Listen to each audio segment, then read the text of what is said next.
Hello, everyone, and welcome back to the last regular episode of the year. Next year, probably I want to have it put out on New Year's Eve, is going to be our 2021 review episode, which at this rate's probably going to be like 3 hours long. We're in for quite the treat with that episode. There's a lot of ground to cover. You thought our 2020 episode long. You thought our 2019 episode was long.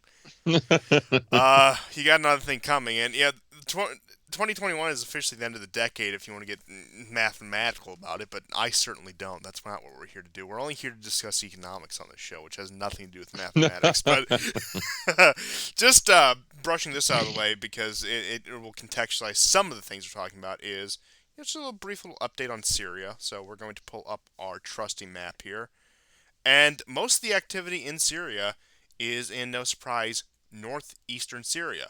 Now, it seems like what we have here is more and more of a pro Assad, pro government presence in northeastern Syria with joint Russian Turkish patrols in northeastern Syria, with, again, just more encroachment on that end, the normal skirmishes along the Euphrates with whatever pockets of ISIS or whatever the flavor of the week jihadist group is along the border, of course.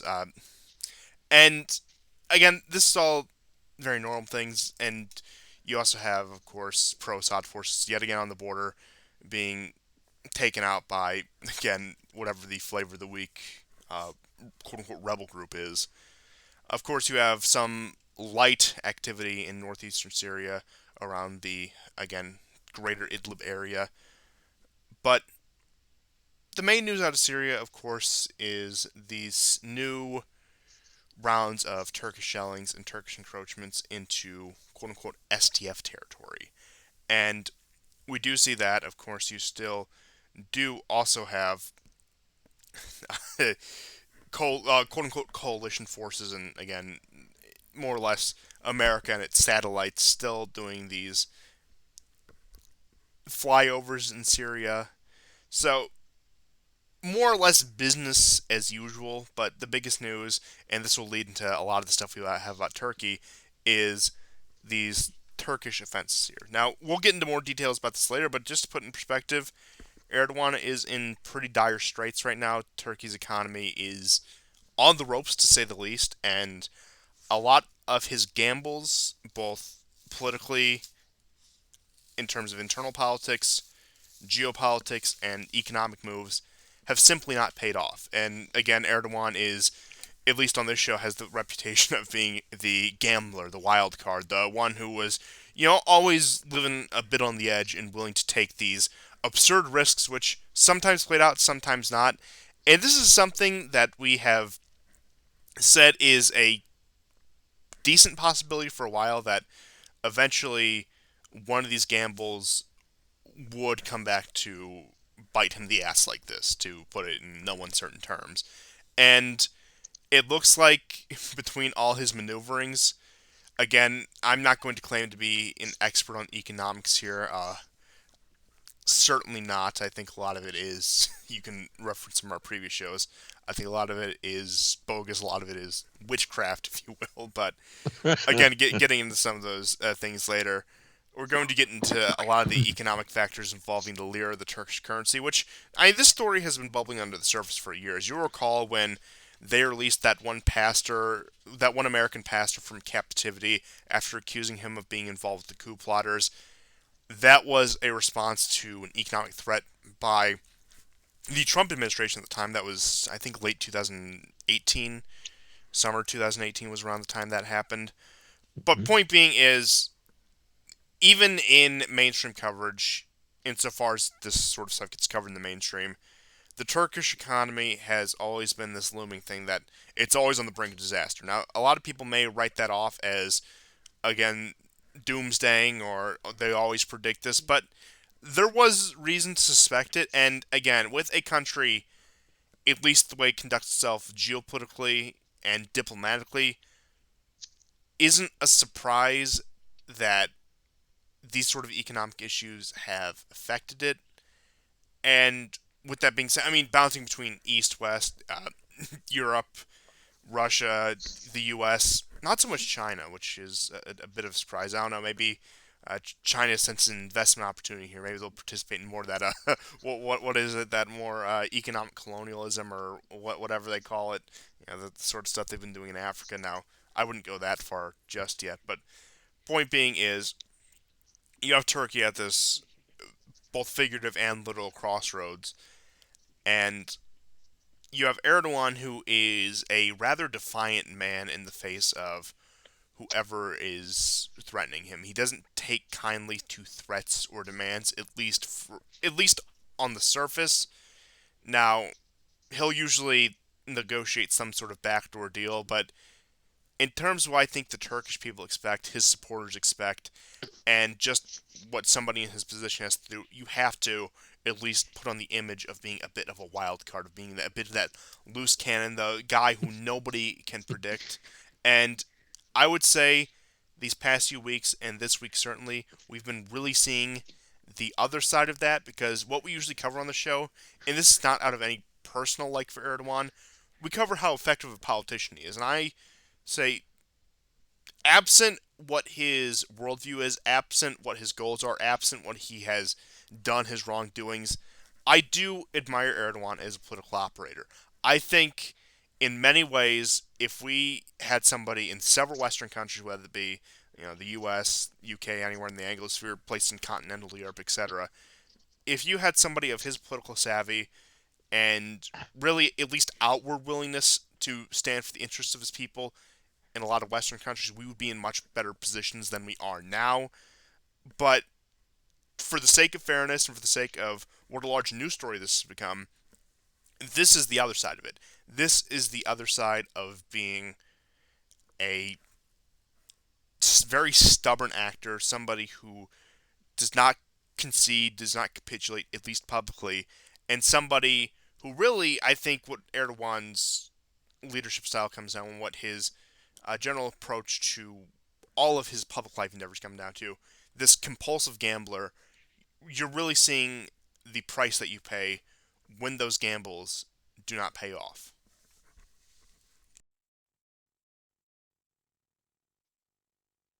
Yeah. Now, Erdogan also with some Turks as creating a bit of an economic miracle when he in his early days in office.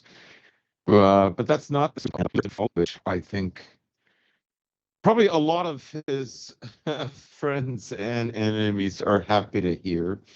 As you pointed out, he can be, let's say, very opportunistic. Um, let's say, well, more opportunistic and than anything else. And so he's now, I don't know if this is basically an ad hoc that he's doing. That is, the economy's been struggling for quite some time now.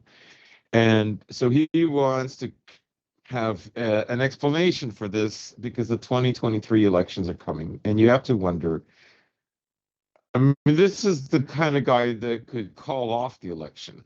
He could just literally say, no, we're not having an election.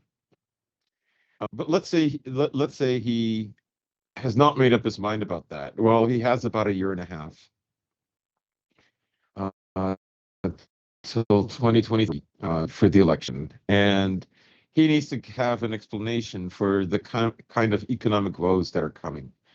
So one of the restructuring projects underway is to keep it, in the face of inflation, to keep interest rates low, and that's a difficult thing to do. Um, One of the things that he's wanted to do, because even though Turkey has had a strong manufacturing center, and even though most of the machinery, as you said off air with me, comes from Germany and also other EU countries, to you know uh, create the manufacturing. The manufacturing, including agriculture, is struggling right now, and So the idea is if we weaken the dollar, we can create more industries or cottage industries at home. This will force Turks to buy more of their products within, because of course Turkey has an enormous trading deficit. It of course has huge debt. And so the idea is that because Russia tried this as well, and they tried it now, it'll be almost 8 years. In 2014, they said that the ruble was too strong, and uh, they they literally created a policy to weaken the strength of the ruble, which made imported imports far more expensive. But it has paid off for them. But it's paid off because they've had to do very strict bookkeeping, and very strict measures had to be put in place in order to keep um, more credit being pumped into its system. So Erdogan has failed because even though he's doing this, he's also dumping in tons of credit. And the fallout, is going to be immense because geopolitically, we know that the US wants him out. They want a radically different Turkey. But because Turkey is in NATO, of course, they can't afford to do that. Now, I would say for those countries in NATO, like the person who's going to come along and replace Erdogan could actually be even worse, but not in the same way. That is, he will be worse because he will be an agent of pause. He will be a managerial pause agent that's more compliant. Uh, Erdogan is difficult. Erdogan, of course, he's invaded Syria. He's helped the Azerbaijanis to fight Armenia, and for the Azerbaijanis to take territory from Armenia, or the region of Nagorno-Karabakh. He's practically split NATO down the And middle on several occasions. yes, yes, that's it. And he's also attacked and invaded parts of Iraq on his eastern flank. So um, I would say that I don't think the guy that, and again, it's an if. We don't know what Erdogan is going to do. We don't know if he's going to call off the election or not. We're still a year and a half away, and frankly, so many things are developing right now. No one knows what's going to happen in the next, let's say, 12, 13 to 18 months from now. So, but if he were to be replaced, it will not be somebody that will be, I think, I don't think Erdogan leaving and a pause agent coming into Turkey will mean that, let's say, Turkey will finally abandon Syria. I don't think so. That's not going to change. It'll be the worst of both worlds. So it'll be somebody that will be more antagonistic towards Russia. Of course, there are really big promises to save the economy, because the fact of the matter is, I don't know really who can in Turkey to begin with. So that's the fallout that I'm kind of worried about. Um, what would this new person do about migration? I'm sure he would not threaten the EU, but he would ultimately have to be paid more, and therein would be the rub. That is, he's willing to continue to do America's bidding in the Middle East, probably work tighter with Israel as well, and will be given more money to hold on to those now 4 or 5 million refugees that have mushroomed since 2015, 2014, and but have a much, much more antagonistic approach towards Russia. That may or may not involve Nagorno-Karabakh, but it will certainly involve no more arms deals with Russia and some kind of extra pressure for that leader to antagonize Russia in the Black Sea, in the along Crimea will be expected. You might even hear more rhetoric about, like, you won't hear rhetoric from this new possible leader about the Minsk agreement. Probably iridescent claims to Crimea being Turkish soil and so on and so on. That's not far fetched. I was about to say, when are So, we going to start seeing the Tatar raids again? yeah. Going in, taking Ukrainian slave girls. Oh no, the Nothing, poor Crimean nothing, Tartars. It's nothing just is like the out of the Navajos. nothing is out of the realm of possibility nowadays. But Yeah, yeah, on a more serious note, addressing what you were saying about Erdogan possible successors if he is the victim of a color revolution and Turkey's geopolitical position. I think what we have to realize, at least at this point, as of late 2021, going into 2022, and you could argue this goes all the way back to 2018, 2019, when Trump started to do this one foot in, one foot out thing of Syria, at least expressed interest in leaving. yeah, What we saw is Turkey, and I think a lot of this is Erdogan's, you know, either to his fault or to his credit, has been put in a position they will not be easily maneuvered out of. Because one would think, and again, I'm not saying you were implying this, you actually made some of the points I was going to make about this. Of course, if you get a more amenable leader to the West, they can't exactly go back to what Turkey was, say, in 2003, where they're just a standard NATO member, where they're just part of that Western Bloc and on good terms with the EU and seeing possible EU ascension. That ship has completely sailed. But on the other hand, again, you won't get this leader who is, again, outright antagonistic towards the West. Well, there's a very slim possibility of that happening. But the West, I'm saying, can get someone much more amenable than Erdogan. But yeah, with the impact that has Erdogan has had in the region, and that, again, geopolitics has just undergone in general, Turkey, just in its default state, regardless of whoever is holding the reins of the country, is in a semi-antagonistic position towards the West, is on bad footing with the West, and would yeah, take immense diplomatic strides to overcome that, in which it would take, again, a very skilled negotiator, a very skilled diplomat in order to work the way out of it. Because, again, I do think a lot of this goes to even factors outside of Turkey. For example, we were talking about NATO being split down the middle. And we'll see how this new German administration behaves, but you already had the inklings back in summer 2020, particularly over the Libya issue and over Armenia and over, again, Middle Eastern issues in general, where hmm France and Germany didn't outright have a public spat, but they were fundamentally opposed on these issues. They never made it public. It was never something that they called each other out for.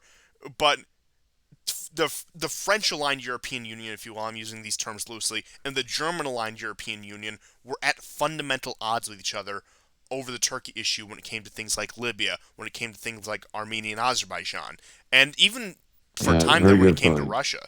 So at this point, like, even just factors outside Turkey, and of course, who knows what the zombie American Empire will do under the the Joe Mall administration, because who the hell knows who's really in charge of that anymore? And we'll get into some of the internal politics stuff in America in a little bit here. But again, there's just so many factors, quite literally outside of Turkey, that does put the Turkish president, whether that's Erdogan, whether that's somebody else who is more nationalistic and aggressive, who's more liberal, whatever, in this position where, yeah, Turkey functionally has to be this go-between country.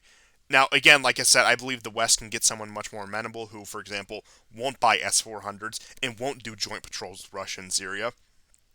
But conversely, Mhm. they could get a much more amenable leader to the East, if you will, somebody who's much more likely to cooperate with Russia and even China at that point. Now, I think that's much less likely just given the current circumstances at hand, but again, what I'm ultimately getting at is even if they get rid of Erdogan, and I'm not even saying that, well, I think the situation is still way too new to even make a prediction like that. The one thing I will say is whatever opposition there is to him has already been or will soon be co opted by the usual suspects. And again, even if he is, even if he goes the way of, say, a Yanukovych in Ukraine, his impact has already been made. What he has done is already irreparable. It's beyond repair the position that he put Turkey in. And you could argue economically, again, I'm not going to speak to be an expert in economics because, again, I think a lot of it is voodoo, a lot of it is just witchcraft. But politically speaking, in terms of, again, global affairs, geopolitics, etc., Turkey has been wedged into that position where they have to play the middleman, and Erdogan's successors will have to either reap the benefits or suffer the consequences of that, or possibly a little bit of both. Yeah. Yeah, so there's, I mean, yes, whoever takes over Turkey, if someone does actually take over, they're going to have their hands full. And I think the Americans will do, just about anything because things are, and we'll get into it because the struggle now with Russia is so intense that I can't think of a more expedient and important partner that America would have to counter Russia than Turkey, far more than any European member, though they're important as well. I mean, this goes But all the way back to 18th, 19th century politics when whatever European yes, country was feuding with Russia at the time, whether that be the UK, France, whoever, made an ally of the Ottoman Empire. Again, I'm painting with very broad brushstrokes here because I'm not prepared to go into 18th century history, at least on this episode. Again, we do have some possible retrospective episodes planned. We still haven't done the Crimean War episode we've been teasing for years, but I don't know. May 2022 will be the year for that. But point being is, if you want to counter a what is fundamentally, even to this day, a continental empire the likes of Russia, with that, again, you need to surround them on all these different flanks. And you see this is what the strategy of the American empire has been with the Soviet Union in the Cold War and even the post-Cold War era. And you could argue it's more now as America is faltering, where we're empowering these regional empires, if for lack of a better term, whether that be Turkey, whether that be Poland, whether that be Japan, or again the East Asian countries, and that also plays into some of the China stuff. We'll touch briefly on East Asia, but we don't have too much to cover there. Again, it's delegating these responsibilities to these countries that are on the both metaphorical and sometimes literal front lines of this, and making the situation amenable, sweetening the pot or playing on pre-existing tensions in order to make them confrontational towards Russia. Again, mm, Poland is probably the most obvious example of this, but even Turkey too. And again, if you want to take down Russia at any point, I would say over the past 3-4 centuries, Turkey is a must. yeah, It's too geographically significant not to sacrifice, not to include. And I believe I've made the comparison before. It's the dagger under Russia's belly, and you could argue the same for Iran, that you also have to have, that Iran serves a very similar role, which I think was the intention behind the 2015 JCPOA, which is funny seeing as Russia was a signature on that. But again, certainly Turkey, but again, just that, you know, underbelly of Russia's southwestern border, if you will. That's you need to again yeah, you need to keep the dagger up to that. Just to put it in one sentence. yes. And I guess you're also hinting at, that the struggle between East and West in Europe still persists, and will, I think, probably always persist unless one side is much weaker than the other. And those periods of history have existed before as well. what's commonly referred to as the Dark Ages. But it was in the Dark Ages under Charlemagne that it began to shift, particularly with Charlemagne's influence over Pope selection, the rise of the Franks, and so on. And so I guess what I'm getting at ultimately that a lot of the struggles in the 20th century and still now, and of course prior to the 20th century in the 19th, is over Constantinople. And it was a kind of a three-way battle then, and it's a three-way battle now, except that the Turks have control over Constantinople, but the struggle still persists and is still a three-way battle, with the anomaly being um, in Istanbul. So, uh, um, yeah, and the way things are heating up right now between Russia and the West, as I'm repeating myself again, but it really is essential that they get Turkey on their side. I think there's probably a lot of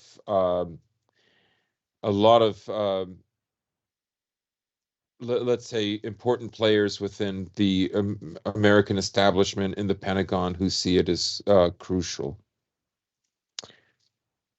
And I'm sure right now that they're um, not only that they have a plan going forward, but that they have a candidate as well. And you'll recall Michael Flynn, one of his big points, the fact what they actually have drug him through the courts for over the past several years was that he talked to the Turks. Now, again, that was supposed to be a middleman between the U.S. and Russia, but a big part of his diplomatic reset, a big part of what he was trying to design as Trump's foreign policy, was some sort of détente between the U.S. and Russia via Turkey. Again, having them play that crucial role of middleman. Now, Hmm. would that have worked? We really can't say because, again, going all the way back to 2017, looking how different the global situation is almost night and day at this point.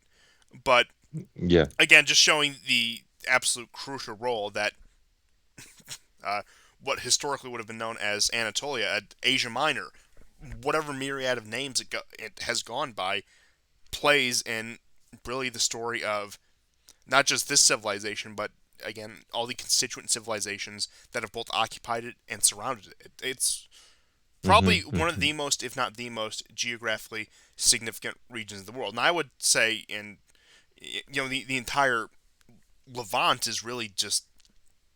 Uh, it's called the crossroads of civilization for a reason. A lot of people think we live in this post-civilizational era that's like post-history era. Of course, there's the end of history cliche if you want to bring up Fukuyama and get into that discussion. But really, as far as we thought we have moved away from all of this, it's reverting right back to where things have always been. And again, it Yeah. would take Yeah. a cataclysmic event, even with the rise of East Asian powers like China, or I don't know, maybe a resurgent Japan, or whatever you want to do with East Asia.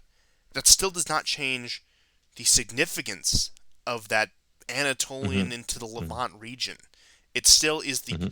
It's maybe not like in terms of literal geography, but in terms of political geography, it still is the center of the world. Okay, this place is the axis on which the world rotates. And I don't think that's a Yeah. controversial opinion at all. I think a lot of quote unquote experts would even agree with me on that. And you know, people are fully willing to admit this when we're talking about our hyperfixation on Israel and Zionism, but when you talk about in actual terms that isn't just shilling for some state that's existed since the late 1940s, everyone looks at you like you're an idiot. Like I've tried to have conversations like with people about Right. this before, and there's only a select few people who I've actually broken through with this. And again, if you want to be relevant in as a power in that part of the world, you more or less have to have some sort of influence, if not complete subjugation, of that region right there. And really, you could argue, even with the problem Zionism solved, and perhaps the way I would like to see it, I still don't think it would solve the problem of entrenchment in the Middle East, because I think as a global empire, that again Anatolian Levant region is uh, probably the gold standard, for being honest, and especially with the past 150 years with developments such as the Suez Canal, like stretching down into the Sinai, whatever. But that warrants its entirely own episodes, and just the significance of that region, whether that be Hmm. religiously, geopolitically, culturally, civilizationally. Again, without a doubt, the most important region in the world. But I digress on that point there. And Yeah, and you could say though that there is a kind of north-south axis that developed when I would say the modern, like I would say the modern era or the pre-modern era began. That is, um, Egypt and the Levant, let's say the Sinai was, Israel was this kind of trading navel of the world. But you're really talking about that's during the time that civilizations went from the riverine type that you saw in the Indus Valley, the Nile, the Tigris and the Euphrates, and it went into the seaport. And here I'm talking about Carthage, the Greeks, the Romans. But we're in a third stage now, a third stage of civilization since then. And because Europe now is so much more developed than Africa, and Africa is really I mean, there's resources, but it doesn't have any kind of manufacturing capacity remotely like Europe's. So it's mostly just a place that you extract resources from, right? Raw minerals and so on. So it's now shifted a good 500 years, definitely without question, the last 500 years, and will be in the future. That access now is for another place that is a kind of a naval that has three openings, and that is Turkey, Istanbul, Constantinople, whatever you want to call it, and that brings together Asia, Eurasia, Europe, and the Middle East, and the tertiary to that would be Africa. But yeah, that's how vital it is. so certainly you will see much more uh, coverage on that region in particular. Even aside from the question of Zionism and the quote unquote Israeli state, but I digress on that. And moving on to one of those civilizations, one of those at least geographical regions you mentioned, Europe and Eurasia. Quite a bit of news revolving around Russia. Again, they seem to also be this great pivot point, at least in modern history, in which so much of the world is determined by just the mere existence of Russia. It seems nowadays, and I say that both facetiously and completely seriously. Hmm. With again the non-crisis in Ukraine, I'm going to call it at this point, because of the response of the Ukrainians, with Zelensky pretty much throwing up the white flag and saying it's time to negotiate, it's time to call a ceasefire, it's time to discuss this like adults.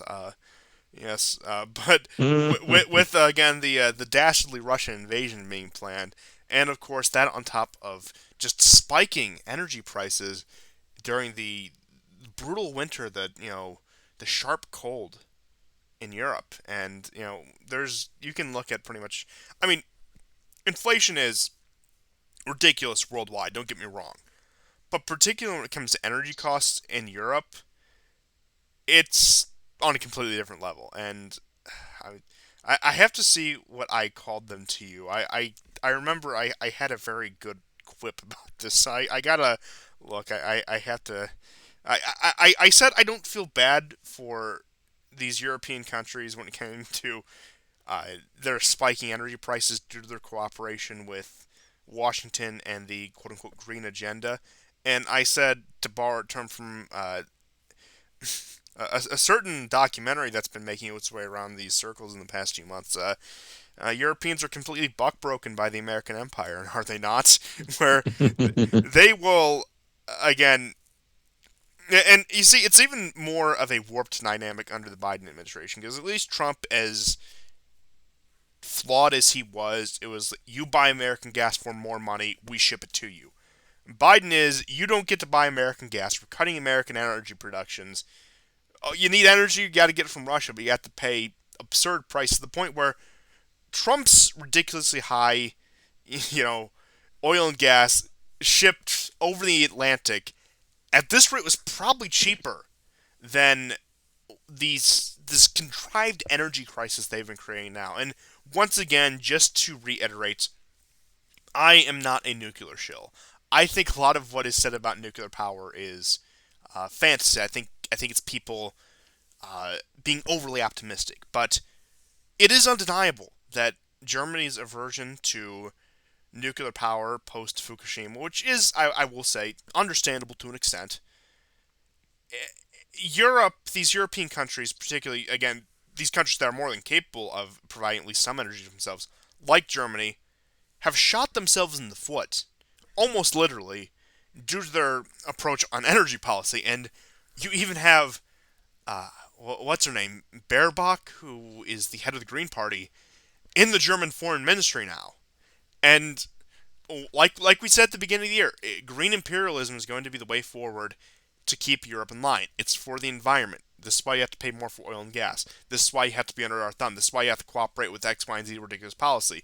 Because it's for the environment. And that isn't only a geopolitical thing, but you're seeing this shift. And we'll talk about Omicron later.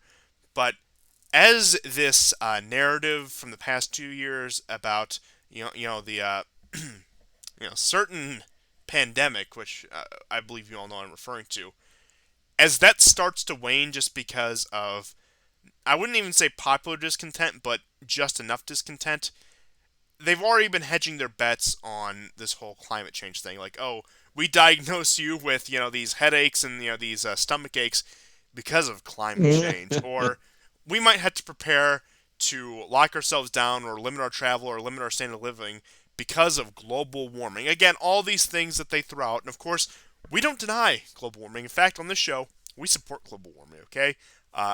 Let's see, do I have the maps? I believe I actually have the maps on this computer, which you're in luck because I'm still on my backup computer because I don't have a new monitor yet, but I will spare you the complaints about my personal problems. But right there, those are the projected agricultural yields for Europe, for Eurasia, I should say, by 2015. Again, most of it has a greater than 5% increase for yields for corn, potatoes, and rice, and wheat. Again, these real staple foods.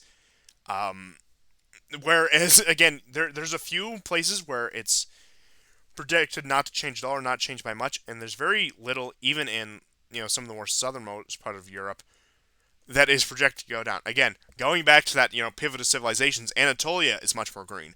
Russia's looking much more green. Northern Europe is looking much more green. In fact, actually, it looks like France and Spain are the ones who are getting kind of screwed there. Even the UK is looking more green. See, I support green policies. I support more of the world, becoming green so we can grow more food. Okay, that's my position on global warming. I am not a denier. I'm a supporter. Let's put that out there. Now YouTube can't ban me. But with that being said, with all that being said, going back to what I was actually getting at, this topic of green imperialism, this topic of using environmental issues not only to browbeat nations but to browbeat their populations, I would say as this current narrative is, I'll say, somewhat faltering. I'm not going to say it's completely faltering. They are hedging their bets and they are preparing for the next crisis, as we have seen.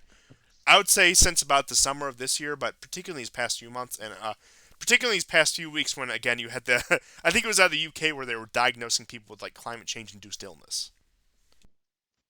Right, and it should be, it should be said that, like, I mean, obviously we understand that the climate change efforts are completely bogus. But what I mean, here's a really quick and easy way to find out if they're bogus or not. So, if you determine that the number one driver of greenhouse gases is automobiles, and we have to change this radically, then just introduce a law that would stop investment in oil extracting industries, like the ones that extract oil and natural gas. Okay, just Just do that. It'll weaken them, and eventually they'll just fall off. They'll they'll collapse. But instead, and of course they'll never do that. So instead, what they'll say is, well, it's the fault of the user, not the supply. But we're going to make sure that there's a supply. Um, so since they're not sincere about this, obviously it's a narrative. It's for political ends, and it's narrative driven. It belongs loosely within the liberal canon, so to speak. How you feel about this is how you identify who you are. This was less true 10, 15 years ago. And 20 years ago, when you would tell somebody, well, you know, I listened to Pink Floyd in high school, not, I don't know, AC/DC or whoever. So one of the impoverishments of liberal society for at least a few generations now is the absolute superficial level of identity, because it's so driven by mercantile values. Yeah, I was actually just to And touch on that even further. 200 years ago, it's I'm a Protestant, I'm a Catholic. 100 years ago, I'm American, I'm Canadian, I'm British. 20 years ago, it's like, I like this band or I like this sports team. Now it's these are my political views. right, right. Yes. So you can see where how the money system has completely saturated and taken over. Um, and I believe that the whole green movement is, like, again, it's part of this larger umbrella. Liberals have never cared how many times they've contradicted themselves, because they fundamentally believe in this kind of loose dogma that they've adopted. You remember when COVID first came around, they all said it was fake, like, it's not real. And Go then, to Chinatown, and they enjoy said, go Chinese New Year's, Nancy go to Pelosi. yes, that's right. Go kiss Chinese people, like that. Rome did that. And then as soon as it was revealed that it could, I don't know, stop immigration, or more evidence was coming back, they immediately uh, uh, shifted gears and said it was the most deadly virus known to man. Um, so um, they don't really care how many times they contradict themselves, right? And they don't care if you point it out. Not really. I mean, some of them get bogged down in arguments on Twitter, but generally speaking, they don't care. And once again, So they are already narrative shifting because of the. And I'll actually say this for later, but we'll touch on that later. We have some news about Russia and Ukraine in particular. But what I will tease you with getting that stuff, there are already narrative shifting on the you know what injections, and admitting there may be some mhm. drawbacks to this, and there may be some reason for hesitation, of course, after severe mandates from both the public and private sector in many countries and in many parts of the United States in particular. But again, we're getting ahead of ourselves, and why don't you fill our wonderful audience in on some of this Russia and Ukraine controversy? Right. So things have really escalated, and even from our last show, which is a little over a week ago, um, Russia has finally put to paper its demands. And if you're wondering why now and why not 7 or 8 years ago, during the beginning of the Ukraine crisis, one answer might be because now they can. Another one might be because now they have to. In any case, I tend to favor more the first than the second. But that the second answer doesn't have validity either. Now, the U.S., of course, is not going to agree to this, and they are considering it. But Russia is absolutely, I think, now, and they're taking a risk by doing this, straightforward and honest about their demands. Now, the reason there's a risk is up until now, the escalation. Now, America has always been escalating that region anyways, but the escalation now is that Putin has said that they would take action if the Ukrainian forces tried an invasion of the Donbass region, to say nothing of Crimea, but also if Ukraine was to be made a NATO member. The draft, so the reason this is a problem is come through. And it looks like an MC, and it will be very damaging for the long run. So he has to avoid that from happening without at the same time going into a hot war. On the American side, I think they want to drag this situation out as long as possible.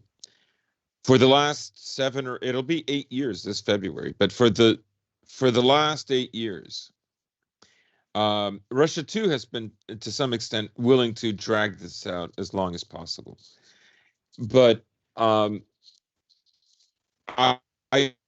think that I think they're doing this now because they can rather than they have to, and that is the kind of military aid that America is giving Ukraine, although it is substantial and different than what Obama provided. These are still largely defensive weapons. And if you say, well, some of those weapons, though, bro, are, they're anti-tank missiles. Yeah, I know, but Donbass isn't invading Ukraine. Those are defensive weapons, right? And And even with their, I don't their think silly drones the and whatnot. Donbass has exactly the strongest armored division out there.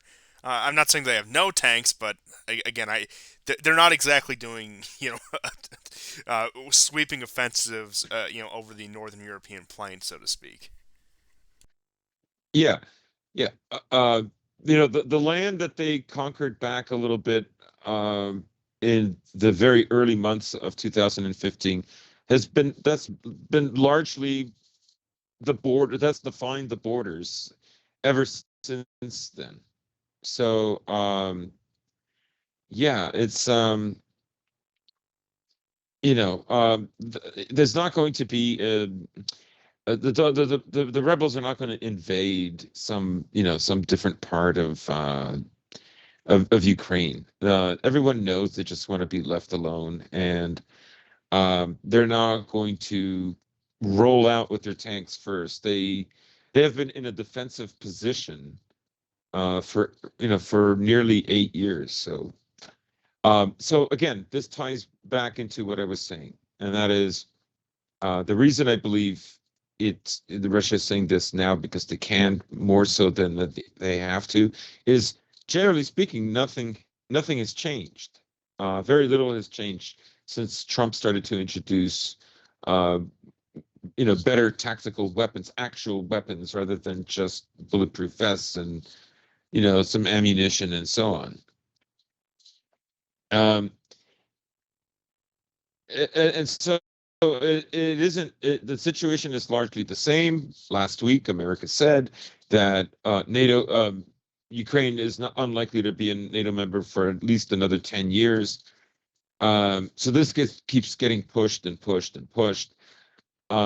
So the reason Putin is doing this is maybe the only other way to look at this is because they have to, is because not because Russia has to, but because Putin has to. I think 2024 is looming, and there's a possibility he's not going to be the president, and he would like this resolved before he leaves office.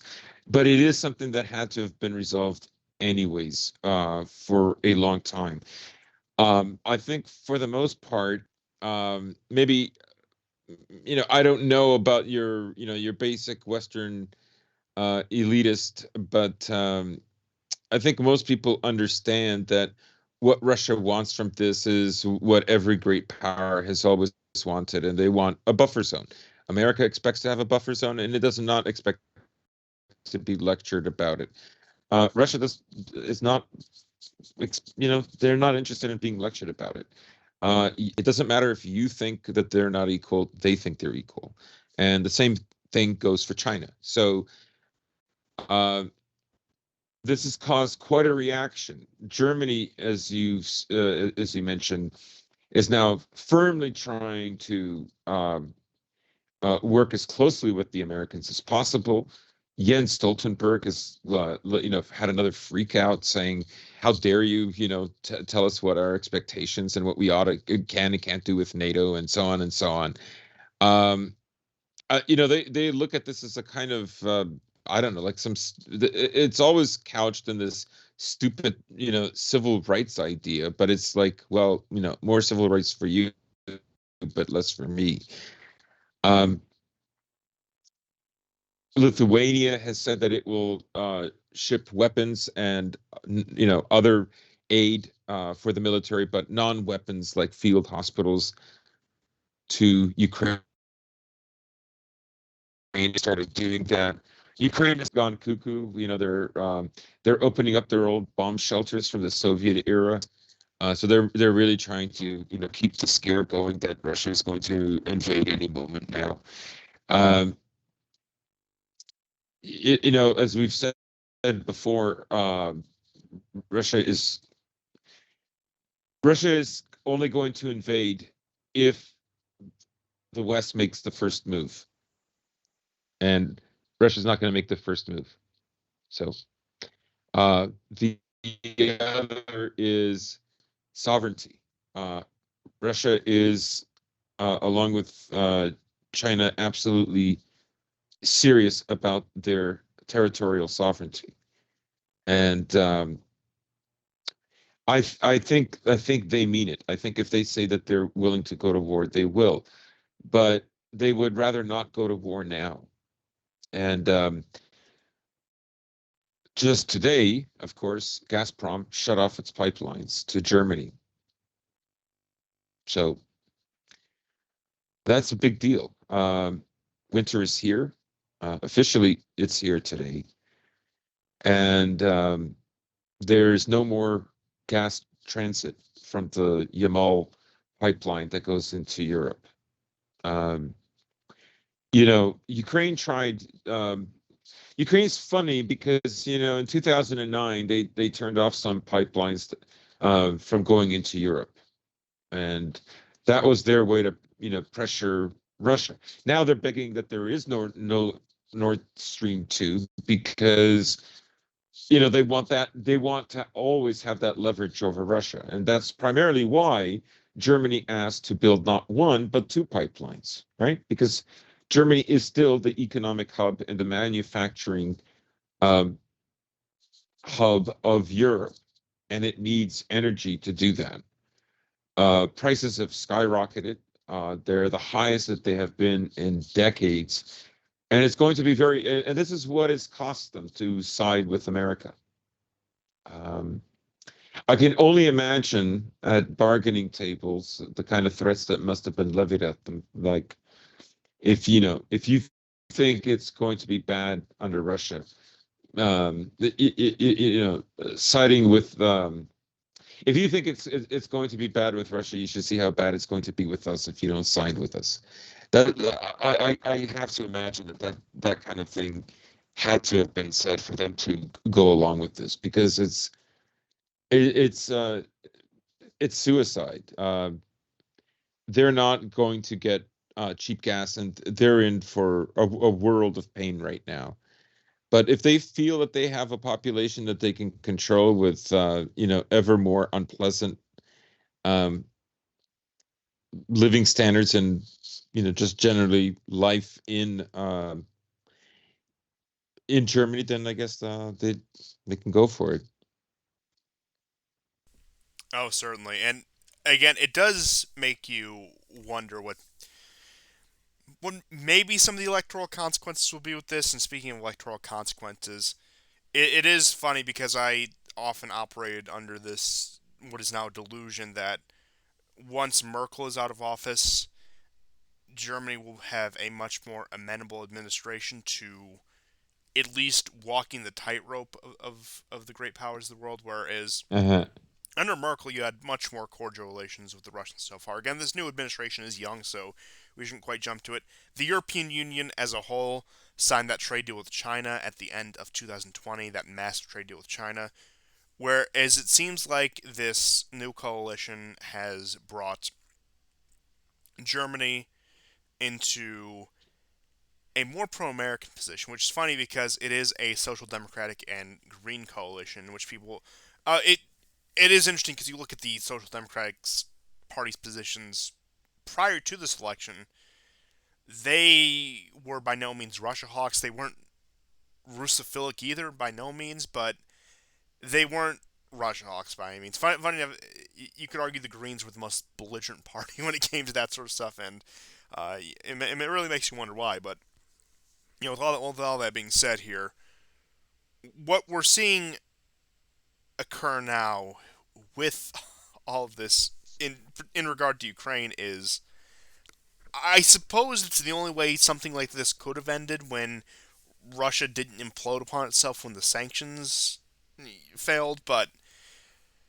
it's both laughable and frustrating, and watching the West do the same thing, more or less the same thing over and over again when it comes to the Ukraine situation. We have to gin up conflict in Ukraine. We have to uh, take down Russia with this death by a thousand cuts, and Ukraine is going to be the instrument of that, and we're going to draw them into this drawn out war of attrition that they're certainly going to lose. Blah blah blah, and again, only for something like this to be the outcome. And again, I know the ship has sailed a long time ago, but just from a very rational perspective of the West, assuming that China is this great threat that you tell us, why are you still spending all this time trying to really uphold the integrity of Ukraine Mm-hmm. versus Russia? Where, I mean, you could see this, and I think Trump did try to do this, and like I said, I think Trump was 15 years too late to the punch when it came to this.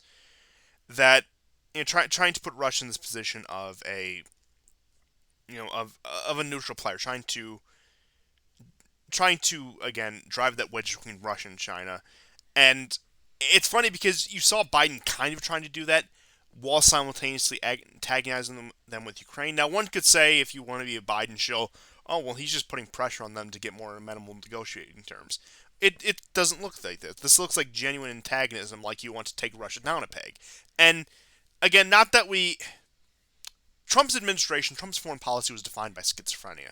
And I would say that has certainly not changed from the Biden administration, which Yeah, yeah. and again, as time goes on, maybe if or when Kamala does take office and this continues, I believe what they say.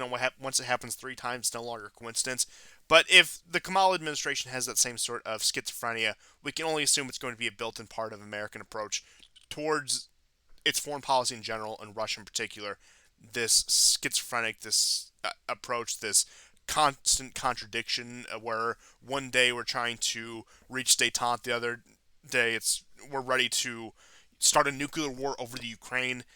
And really, again, it seems like the more quote unquote like we get further down this road of this Ukraine crisis, it's like we're going in a big circle. It seems like it's just the same thing over and over again for the past 8 years, where it's Russia and Ukraine are Yeah. going to go to war. It de-escalates. America is fully behind Ukraine. They yoink support for Ukraine at random. Again, it just seems like this perpetual cycle with really no beginning and no end. Because if you took away some of the particular details you listed out and just list that out, there's probably 4 or 5 different times you could point to where something like that, something following that general trend, has happened already. Hmm.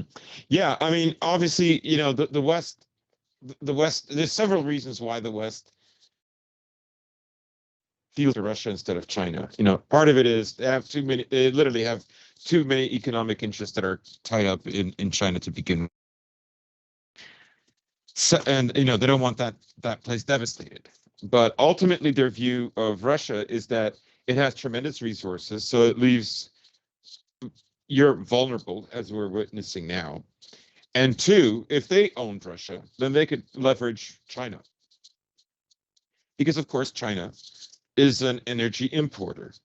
And, their economic engine needs it. And if they could have control over all the major oil and gas markets, then they could just keep China as a kind of um, manufacturing colony, basically for the West. That's what it was for its since the 70s, since Nixon, for the first 25, 30 years, right? Well, I would say maybe 25. Let's say that. I think everything has changed in the last 15, maybe 20, but definitely the last 15 years. China's not interested in that. No one would be interested in that. It's completely understandable why they would reject that. So you can see why China and Russia need each other, right? China absolutely needs a friendly energy supplier. Uh, because they know the alternative would be Russia would be, essentially American and European owned, and they would have, the squeeze on China. They could contain China. They could say, no, you're not working in the Arctic, or there's all kinds of scenarios, right? But that China would be contained. Then you would see a real power getting involved in Central Asia to prevent Chinese influence there. Again, to keep China as the manufacturing colony. So far from these stupid notions that any moment now Russia and China are going to split. It's just convenience. It's like, well, they're all convenience, duh. But this is still a far more profound relationship that is so crucial to their um, existential survival. And so you can see why China and Russia need each other, and why Europe desperately, desperately wants Russia under its full control. Because then, just imagine, you have this country with 142 million people, and then you have this block of 1 billion people, or it's about 900 million. And, it's like 9-1, and they're thinking like, why is this minority dictating? They don't even look at them as equals. It's very much that kind of, how did our gas get underneath, their tundra? Um, yes. So, I mean, I think everybody basically, I think they understand that, but I just thought I should throw in why China is afraid of U.S. and Western control of Russia, Oh, certainly, and it also is a because Russia doesn't dictate to China. yeah, and it's also an interesting debunking of the narrative that China's poised to just overrun Russia that we've been hearing for about the past 20 years from the neoconservative establishment. The It's fact just that coke. that Russia is the energy provider to China, and that I've argued, for quite some time. I don't deny China's economic rise. I don't deny that China has become a very powerful country and is a very powerful country.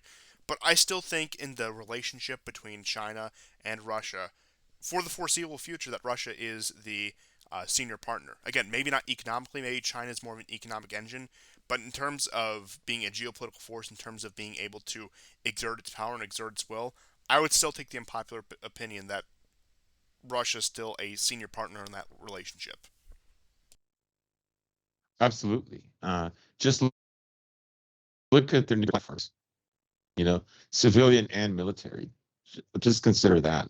Both countries have a first strike nuclear option if their territorial sovereignty is in danger, right? Because they both understand that any stupid new NATO partner country that comes into existence have cheap, short-range ballistic missiles aimed at your capital building, um, and they're going to have lots of them, and they're going to reach, your place between 3 minutes to 30 minutes, And look, depending on the. if we learned anything So If we learned anything from January 6th, it's that a an attack on a Capitol building is unforgivable. it is definitely unforgivable. So they have to prevent. Yes. So essentially, that's what it means to have like a NATO country along your border. Um, and China, I think, most definitely understands how far ahead Russia is in their nuclear arsenal technology, and their any kind of any science deal with the military. Russia is absolutely the senior partner, and that is why China copies the designs. But China is forever going to need Russia as a flank partner. Um, they're they will not always agree on what happens in Central Asia, but I think they would rather have, if they can't agree, then they would rather have Central Asia unoccupied in chaos without the Americans there. That's better than with the Americans there. Yes, Central Asia is of much less concern than the American empire surrounding the Eurasian Yeah, landmass, for lack of a better yeah. term. Like Oh, it's not an either or. Like a lot of people assumed, around the time that the Americans evacuated out of Afghanistan, that like, that again, it's projection. Oh, China wants to move in very. I mean, yeah, of course they do, but China's not stupid, and they will take a world where America isn't there. Is like that's a close second, not a distant second. The third option of America being there is a very distant third for them. So, I just, a lot of Westerners kind of project this idea that like I think that there's a lot of they lack a kind of realist approach to geopolitics, and it sometimes shows. yeah, and I would most certainly argue that the growing divide between the Anglosphere and continental Europe is much wider than whatever divide may exist between Russia and China. And again, you could say it's because Russia and China are somewhat backed into a corner that, and I said this like 3 years ago. The question of Russia and China turning against each other is out of the question for at least the next several decades Yeah, because again it's too much of a codependent partnership. And again, I'm not even saying that like it's the warmest friendliest relationship. I think there has been some genuine goodwill built up between those two countries in the past few years, but again, it's I don't think they exactly see themselves as civilizational brothers, so to speak. But that's irrelevant yeah, they're considering not, they're not, and they don't have to be. yeah, it's irrelevant considering the current circumstances. But moving on from that, we have Yeah. some internal American news. So it Hmm. looks it looks like there's a lot to cover here. The Omicron variant, as we'll call it, has spread. Oh It's the yes. worst thing since Delta. It's the worst thing since whatever. And again, we touched on some of this. It's apparently the most common strain in the United States now, despite having it's very contagious, so to speak. But compared to the lethality of the other strains, or what they're claiming at least, even they admit it's much less. But more important than that is the seeming narrative shift that is undergone. Now, of course, it seems like this is sort of a game of ping pong when it comes to the mandates in the courts because one court strikes it down, another upholds it, and really I suppose it's a matter of Supreme Court, and then you have the states in defiance of it, and whoever the states that are going further with their own measures, blah blah blah. So again, that right now is more of it's like a ping pong ball bouncing back and forth. Whether it will or won't happen, it's sort of up in the air. And again, I think that's somewhat deliberate to keep it again just as a just more or less a terrorization tactic, like, oh, we can do this to you at any time we want, this will be implemented, we don't know when, but it's coming and you better be watching out for it. Again, sort of that thing to keep people constantly on their toes. Biden apparently gave some speech about the current situation today, but you can see with this narrative shift now, I know Elizabeth Warren in particular. There were a few other prominent political figures who came out and said the same thing, like, "Oh, I've gotten the I've gotten three of the you know what's, and I still got infected, so blah blah blah. And some are arguing, and I am somewhat towards this camp, that they are narrative shifting. That hey, maybe the you know what's aren't as effective and aren't the miracle solution that we sold them as. And you even have them turning somewhat against Johnson Johnson, saying, you know what, it's like, hey, you might want to think twice about actually doing that. And again, that could just go down to internal corporate rivalries between the various manufacturers and the various people distributing this, and it could be that they're too high on their own supply and are trying to encroach on each other's territory right now, which I would say is a genuine possibility. But I do think that there has been, and I'm not even saying it's been like a thing of like popular support or anything.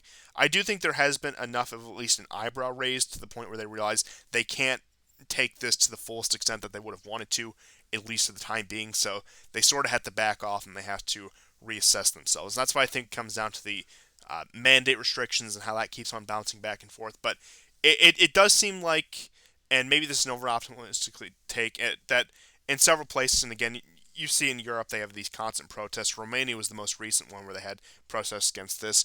They are being not halted, but they are being slowed down with the extent they want to take it, because they're overplaying their hand, to put it in the simplest terms possible. They thought they could get away with a lot more than they could.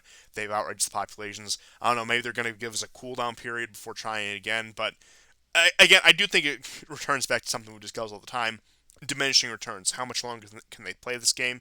And really, I would say that the narrative is the most fragile it's ever been. And I'm not saying that the narrative's on the brink of collapse and that we're about to take charge and Trump's going to show up on the White House. On even though Trump has his speech prepared for the anniversary of January 6th, I'm not saying that Trump's going to ascend back into power or whatever and that stuff. But despite being in a relatively strong position, I think that the narrative, at least insofar as this is concerned, is the weakest it's ever been. Yeah, I mean, I wish it was as weak everywhere in the world as it is in some parts of the U.S. And that would be awesome, but it's not. Um, just to give you a little bit of, well, give the listeners a little bit of context. Austria now is looking to hire people who will literally rat out and look for people who have not taken the vaccine. What kind of levels of coercion will they reach? I don't know, but they'll be very severe. Um, there's other parts of Germany that have, there's parts of Germany that, like Austria in total, are demanding that everyone is vaccinated, just outright. And Biden's speech, that the vaccinated are going to have a happy holidays, and you unvaccinated are going to face death and misery this winter. It's ridiculous. Yeah, sorry, if you don't take the injection, you're not allowed to celebrate Kwanzaa. Biden's rules, not mine. Yeah, I mean, I would say in some ways this latest variant, it might be scaring them a bit, and I'll tell you why. Because it's the most contagious and the least impactful, which will probably mean the easiest one to build herd immunity toward. And like that's just not good. But I mean, I think they want this whole injections, green passes even more so. And they want to find, like it's kind of modular. If there's a different reason to have lockdowns and green passes later for completely different reasons, right? It's available to them. And we've already explained how um, when Global Homo does a civic good where everybody can get involved, it's also really a way to test out who in the public, because there are two people for the elites, friend and enemy. So they understand, Schmittian ideas. Um, and so now they know who are the enemies and how many, and they they put this on a scale. How many were resistant? How long? Who are the It's a gauge of loyalty. Yeah, it is. It very much is. It's also a gauge of fear, also the amount of coercion. Because if you take it now, if you've avoided it this long and you take it now, it's in a way it'll be even more demoralizing. If you took it early on because you were genuinely afraid and you know, Yeah, if you're a quote unquote upstanding citizen about it, and because then like your second wave people were like, oh, you know, it looks like they're gonna mandate it soon, so I better, suck it up and get it. And then again, it's about not only loyalty and fear, but like it's sort of tiered. Like, oh, I buy completely the narrative. I have to do my part and stay safe. Blah blah blah. All the propaganda campaigns they put out. Then the people were like, okay, fine, I'll submit to economic coercion. Oh, fine, I'll submit to even harder economic coercion. And then in the case of somewhere like, Germany or Austria, where it's becoming much more forceful coercion, where, there's speculated legal penalties being discussed, again, it gauges, like, um, you know, pretty much what's your level of loyalty to the regime. Are you a true believer? Are you somebody who's going to submit because it's in your own, personal best interest? Are you just more afraid of us than you are of the alternative, or are you a true dissident? And I would say it's that sort of thing that they are trying to gauge right now. And I say even beyond this, when it comes to, again, seeing what the attitudes of the population are towards the regime and towards the empire, you already have this fear mongering about, well, what about the possibility of an insurrection in after the outcome of the 2024 election? What happens if there's another, incident at the Capitol? Or what about the internal ranks in the military? They've been discussing ways that, like, oh, how can we weed out extremism from the military? They've been doing this for several years now, but the rhetoric has much more ramped over the past few years. And one of my main arguments about this whole this current first iteration of it is I think it's just the beginning, so to speak, and I do think that they are gearing up for a narrative shift. It seems like, again, climate change is going to be the next big one they talk about. But again, you're already seeing articles in mainstream publications talking about, well, how do we make sure that the military is loyal? How do we make sure that right wing yeah, extremists or Trump supporters or Q people aren't in it and aren't plotting their own insurrection, or won't cooperate with the dissonant elements of society? But point being is, it's a regime that, under the nose of most people, believe it or not, and I would say even most people on this side, and that's not to insult anyone's intelligence, but I'm just saying, like, you have to autistically study this sort of stuff to come to these conclusions. And I don't know, maybe several of you have. Um, Again, it's this series of loyalty tests because they realize the dire reality of the position that they're actually in. They realize that this isn't 1992. This isn't September 12th, 2021, where we have the entire country rallied around the flag and we all more or less agree on things, except, I don't know, maybe tax policy or whatever the pet social issue of the day is. It's like people are generally having complete, schisms of worldview. Like, and again, you see the charts all the time of how Republicans and Democrats are moving apart and how much wider the political spectrum is. Like, even like with contentious issues, say like something like a gay marriage or abortion, which people still to this day have very strong opinions on. It's coming down to differences like, oh, we still identify with the historical American nation. Oh, we want to identify with the new regime, with the Black Lives Matter regime, or the pause regime or whatever. Again, these differences in, you could almost say, national and civilizational identity that are starting to foment in the American population, that go beyond just even fierce political disagreements, to the point where, again, I'm not one of those people who says, "Oh, we're driving down the war of taking up arms against each other in our own countries. Oh, we're on the brink of civil war." I'm not one of those people, and you guys should know that from watching this show. But what I will say is, we are on the path for the idea of what it was to be an American, at least in the post World War II, and especially the post Cold War sense, has more or less completely dissipated, and it's starting to mean completely different things, to completely different people. You want to talk just like very broad brushstrokes views? Being a blue American is somebody who, supports social justice causes and thinks that we're a safeguard of liberalism and so called democracy worldwide. Being a red American is somebody who honors the legacy of, George Washington and Thomas Jefferson, and reads their Bible at night and owns a gun. Like, again, just like very broad brushstrokes sort of things, to the point where, again, while those things have been political talking points for years, as we were saying earlier, they're becoming more and more of identities. Yes. And I think, I mean, that's one of the things I noticed also with the war broke out in Ukraine. You and I have had private conversations about this, and um, there is a kind of a parallel to be drawn, and that is the separatists in Ukraine, and of course, Crimea, you almost unanimously wanted out of Ukraine, and for a long time. Um, this is the autoimmune system of Russia and the larger Russian world that looks at itself as separate, distinct, and unique from the West. It may be European, it may be part European, but it has a built-in autoimmune system that rejects being absorbed by the West. And it could not have happened uh, uh, unless you had, basically just these average folk that were willing to stand up. Yes, they received Russian help, but without that, Russia would not have gone in. Now, um, the parallel is that the same thing.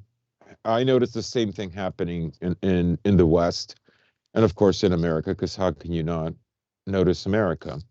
That there was an autoimmune system, and it's still there. It is rejecting the direction of where America is going. And there are, as you know, it's obvious there are at least two different Americas right now, and they're not going to heal, right?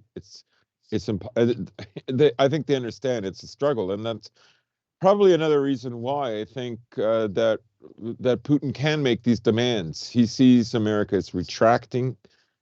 Um, so this is something he can do now because I mean, if you read that Guardian article, I believe it was yesterday. No matter what we think of the January 6th protesters, I mean, these guys were not going to overturn the government. None of them came armed to do so, but the authorities take them very seriously, and I think the authorities do project that something by 2030 is going to happen in the U.S. and it's not going to be good. And it will involve something like this. So, and I think that too ties in with COVID, right? Because in a way, there is a state of war. It is a fourth or fifth generational war right now. And the lockdowns are a kind of curfew that would be put in place during a war, you know. Um, it's a state of emergency, right? And um, it's it's going to be all the benefits that that could possibly give will be utilized. Oh, certainly. And again, like I said, I think this is the first of many quote unquote test runs that they are pulling on us. And what better one to say, oh, it's a public health crisis. Don't you want to stay healthy? Don't you want to, make sure your kids don't get sick or blah, blah, blah. It's something very easy to touch on because they already played out the, fear of terrorism and war coming to American shores with the 9/11 and war on terror narrative. And again, it's on, that thing has a cooldown period before you can really drum that up again because uh, depending on how much internal involvement you think was involved in the incidents of that day of September 11th, 2001, what it comes down to is it created an unprecedented amount of skepticism and distrust of the official American government narrative. So of course they're going to have to change up tactics a bit. Yes, And again, they've tried this with a few other things, but this is probably the next biggest push they've done since. And I would again argue that the whole climate change and climate lockdown is going to be trying to be their next push there. And I believe they would have been capable. They would have tried to enforce like curfews and like restricting travel and restricting what's pretty much public life after 9/11 had they been able to. But again, that fundamentally went against the narrative at the time with George Bush saying like, "Oh, you need to go out and go shopping and live your life as normal. We got to show the terrorists that they can't stop our American way of life." Blah blah blah. Whereas with this one, they can pull the exact opposite one. It's like, oh, you Yes. have to keep your country safe. You have to stop. You have to 2 weeks to flatten the curve. You remember that old one, but Yeah. again, stuff like that, and they'll always put this out. And again, you could see how it's becoming a much more globalized narrative with this. Like, oh, it's a world effort. We have to work together to do whatever. And especially with the climate change, that will also be a whole global effort sort of thing. And it's really, if the 90s conspiracy theorists, many of whom were probably plants, I'm not saying all, had more refined ideas if they took time to actually make their case in a more coherent way. And some of them, you do go back and look at what they say, it does check out. Uh, with what that is, fundamentally, if you look at what the substance these people is saying, like rather than like getting meticulous about the way they word it or the terminology or like the more exact prediction, but if you look at the ideas they were presenting, it was pretty much true. Oh, they're going to manufacture a series of fake crises in order to consolidate their power. Now, Yep. I don't think they anticipated that it would come at a moment of weakness. I would say that they would have been content to let the 90s go on in perpetuity had they maintained their grasp on power. And I do think what a lot of this analysis is overlooked, particularly about 30 years ago, I know it's easy to speak, with having all this information in front of us, is I don't think anyone in the 90s, even the most pessimistic people, anticipated this sharp of a decline of American power in just 20, 30 years. I don't think anyone could have really Yeah. foreseen that, even, again, the most pessimistic and skeptical person. And I think that's really what was the impetus for this, of course, a weakening of power. I mean, I know the cliche is like, oh, it was to remove Trump. I mean, that's part of it. That's a very small facet of it. But I do think if we got a President Hillary Clinton in 2016, even if she did bungle things like Syria, even if she did drive the American empire down towards a path of decline, we probably wouldn't have gotten to this point yet. It probably would have been a few more years before they pulled this sort of stuff. But with Trump being such a Yep. agent of chaos, they needed to deploy these plans early. I believe, if I'm just speaking again in abstracts, I believe these are fundamentally contingency plans that they had in order to bring an emergency stabilization to the regime by using a crisis to justify overreaching acts. And I would say that's probably the most logical explanation I can think of for all of this and for what is likely to come. Right. It is also very narrative driven, and um, the author of the managerial revolution, Bernard, or Burnham? his name escapes me, but he did forecast that possibly cultural narratives would be more useful in the future, and you can see that, right? You might say, well, so what are these benefits? Well, I mean, besides distinguishing friend and enemy, what it also does is, I mean, you're getting inoculated, and you're getting inoculated basically as a show of compliance. This thing is entering your body. It also is a way for the government to reassert its visibility, its prominence in society, right? These aren't small things. Yes, we're the only So, one with the solution to this crisis that we conspicuously also created. right. So it has tremendous benefits, and there are people who, and of course they have various ethnic groups and classes that absolutely depend on them, right? Like, I'll give you just a little anecdote. Now this works on white liberals as much as it does on minorities, and so someone at my job, a minority, out of the blue, just mentioned Trump and kind of um, where is he now? Sarcastically asking, and to which I replied, I said, the good thing about Trump is it forced all the media to show what it really was and how tightly they worked with the real power center in America and in the West. and everybody saw it, and that has only created more division, and there will be only more division from now on. And things, I go, you can already sense that America is getting weaker. And she nodded her head. And I said, and as job opportunities and money starts to dry up more and things become more economically difficult, I said, division will grow. People will bond with the groups that they belong to. And so it doesn't matter if Trump is in power or not. The effort to get rid of Trump revealed that, there are no third party um, actors who are neutral and unbiased. And And that created more division.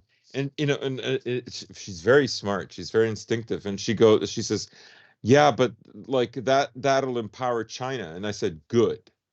And she goes, and she says, you might not like it. I go, I think I like it already. I go, it'll be good for me. It just won't be good for you. oh no. Yeah. If you say, because and they're fully, and this is what I mean, right? Like these people, this woman wasn't born here. She worked hard to get her family from this other country to live in Canada. They know how dependent they are. And Trump was a threat not because he was going to pass anything or enact anything. Trump is a narrative threat. Trump represents a typical kind of like a white boomer belligerent guy, right? And what also scared them more is that Trump empowered his followers. I think they were even more afraid of his followers than Trump, right? And Which is why I think the crackdown on the January 6th has been so harsh. yes, yes, absolutely. So you can see how narrative driven it is, and how COVID is a distraction, but it's also a refiner for them to find out who's loyal, who's afraid, how long does it take to get compliance, um, and can the state of emergency continue to lead towards a greater centralization of power, and how can it be utilized for different measures later on, right? Like that's what. And I mean, I was honestly saying this to friends back in 2014. For me, I already knew things were going back then, but I think it was a special combination of reading Spengler and looking at this, the conflict in Ukraine. And that year was a pivotal year, and that was like I made predictions in 2014 that the only way that the West and the U.S. can remain intact, their societies intact, is if they become much more authoritarian, right? And that's the case.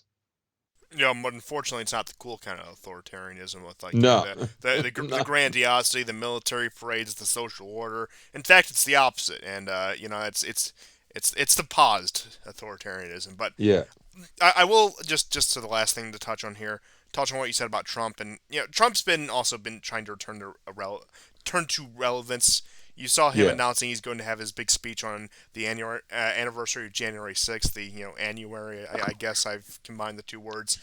His comments about Netanyahu, Israel, and Congress, like all this all this rhetoric he's been putting out there lately, and again, I'm still very conflicted on Trump. I still, to this day, do not know how I feel about Trump because there is very strong reason to believe that, yeah, he was put up to it or he had very strong handlers behind him this whole time. When you look at some of the things it is, when you dig into his family history and his associations, whatever. And the theory I've tentatively held to for a long time is it was a scraping the bottom of the barrel sort of thing. We need a guy. We need a guy who fits these criteria. Donald Trump's the only one. Seriously, I guess we have no better choice. That's sort of the conclusion I've been operating on Trump since about 2019.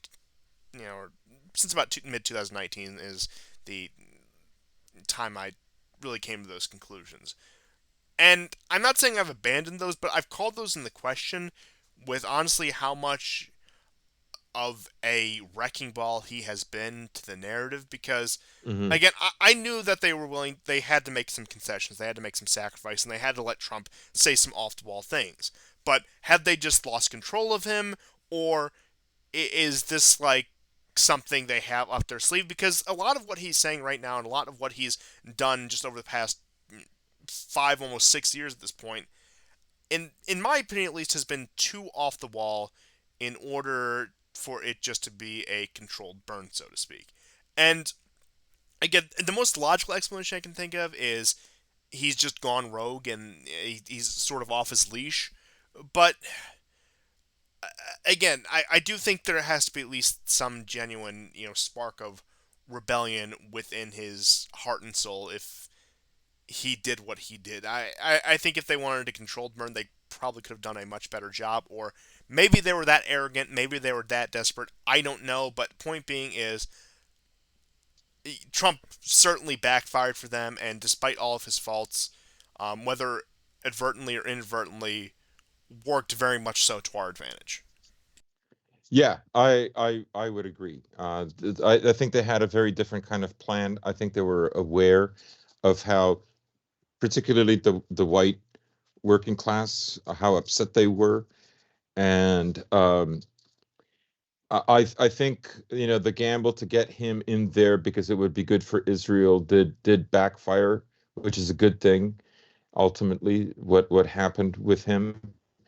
Um, uh, you know, I get I had something else in mind. It's completely slipped my mind, but yeah, I would agree with you.